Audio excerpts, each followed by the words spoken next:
in which KD did not play. Here's a frustrated Kyrie after the game. I don't think that we go out every single day of our lives and sacrifice the time in order to be average at anything. And we look very average, and we have the talent that the eye test presents that we should be dominating. All right, airing out that dirty laundry, we now welcome in Big Perk. Max, what do you think the Nets' biggest flaw is right now? Well, I've said in the past, and I've said until now, it's defense, but I want to take it a level deeper. The real issue with the Nets, and this has to do with the defense and the results and everything, is they have a thin roster. I mean, when you really look at what just happened, they came into the year, I didn't even think they needed James Harden to get out of the East. Then Dinwiddie got hurt. And what that meant was the way they addressed the fact that now they were short one of their playmakers was to trade two more of their best pieces, other than obviously KD and Kyrie, in order to get even more top-heavy, because James Harden will offset that. So they bring in James Harden. Now, they're an extremely top-heavy group. But if they're missing one of their pieces, which they were, KD, last night, they're really short-handed because of the lack of depth on the roster. And what that means, it has, defensively, obviously they have work to do. But what the top heaviness of the roster means is you're really relying on those guys to take you there. This is a COVID year. They're not practicing. It's a brand new group. They're relying on the talent of the big three to overcome that, to overcome a lack of depth. And by the way, even defense, that's not just effort, it's communication. Hard to get that together when you're bringing a whole bunch of guys together and you can't practice like a normal season. Things are just different. So really what you're relying on, especially early in the season, is, look, the three of you guys are so talented, you're going to overcome these shortcomings while we get the defense together, while we get used to each other, while maybe before the deadline we bring in a piece to play some defense, grab some defensive boards. Jeff Green is a useful player still, especially as a 4. As a 5, when you're playing small ball, you're not going to play any defense. You're not going to stop people. You're not going to get rebounds. So with that thin roster, when they're missing KD, it's too much. Perk, since the Harden trade, they are the worst defensive team of all time. But they're able to win a lot because they're one of the best offensive teams of all time. Now you take your best player out, the offense isn't good enough to make up for the defensive shortcomings. The number one flaw is they're top-heavy and thin. Well, Max, look, I don't disagree with nothing you just said, but I'm gonna take it a step further. And right, they can't stop a nosebleed. Their defense is horrible, but you could put in all the schemes, you could watch all the film. It has to come within. Now, if we were talking about a group of young guys, then it would be a difference. Guys that have won level, guys that have won championships, guys that have won finals MVPs, guys like James Harden, a guy like James Harden who hasn't won a championship, but he's battle tested. He knows how to get to the finals. He knows what it takes to advance in the postseason. So when I look at it, I'm looking at the lack of accountability and watching the Nets, watching them blow coverage after coverage after coverage, time and time again, shows me that it's a lack of accountability in their locker room.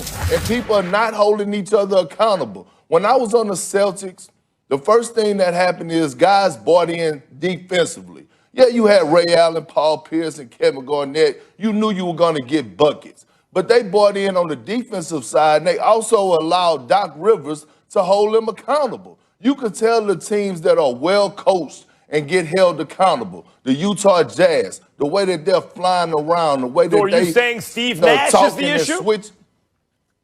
I'm saying it's a lack of accountability, however you want to paint it. I'm not ducking or hiding. I'm telling you what's going on. When you look at a championship team and you look at these guys blowing defensive coverages and not giving the right effort, that goes to show me that somebody is not holding these guys accountable. Whether it's Steve Nash, whether it's Kevin Durant, Kyrie Irving, James Harden not holding each other accountable, doing film session or doing walkthrough, something is not right. And that's what I'm telling you, Max. We could talk about their defense, and I get it. That defense is horrible. But when you're vets, DeAndre Jordan, Jeff Green, all these veteran guys, it's not rocket science. Like, you can look, you can see what's going on once you see them blowing coverages.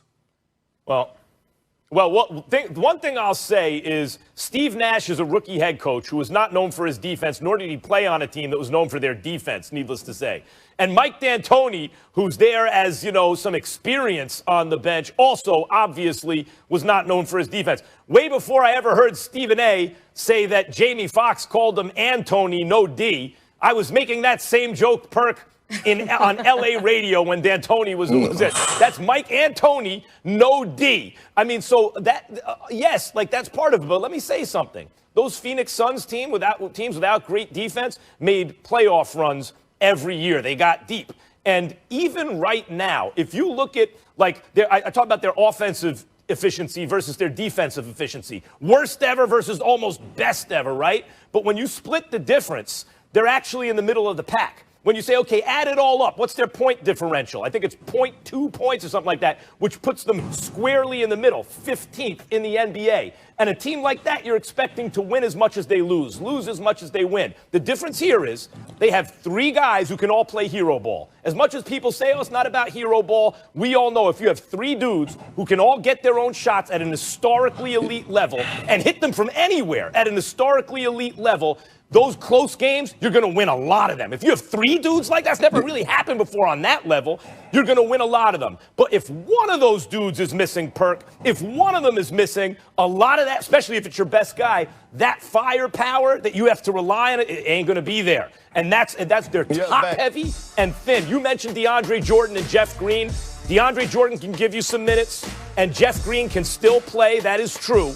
But if you're relying on DeAndre Jordan and Jeff Green, and even Joe Harris, who can shoot the lights out, every NBA team has guys like that. What NBA teams don't have are the big three. But big two ain't going to be enough. Yeah, but Max, my point to you is that when you look at a team like the Los Angeles Lakers, and you look at Anthony Davis and LeBron James, they're two superstars, and you watch how they take pride in setting the tone defensively, and you hear about how they hold each other accountable and challenge each other on the defensive end. I'm looking at it, and I know that Frank Vogel is holding them accountable. When you used to watch the San Antonio Spurs and watch the great Greg Popovich meet Tim Duncan at half court, getting in his face about blowing the defensive, that's holding the guy accountable. When you used to watch the Boston Celtics and watch Doc Rivers meet Kevin Garnett at half court, giving him the business about blowing the defensive assignment, that's accountability, Max. And what I'm telling you is I don't see that right now. So we could talk about, we know that their defense is horrible, but somebody got to hold them accountable. Because if they come out on the court making the same mistakes time and time again,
then you have to address this issue. It's accountability. Yeah, and Max, you already mentioned that the Nets, since the James Harden trade, have the worst defensive efficiency in the league. But other than that, they also have 7 straight games where they've given up at least 120 points, and that is only 1 game shy of matching the longest streak in history. So they have some definite work to do. All right, guys, we're going to leave it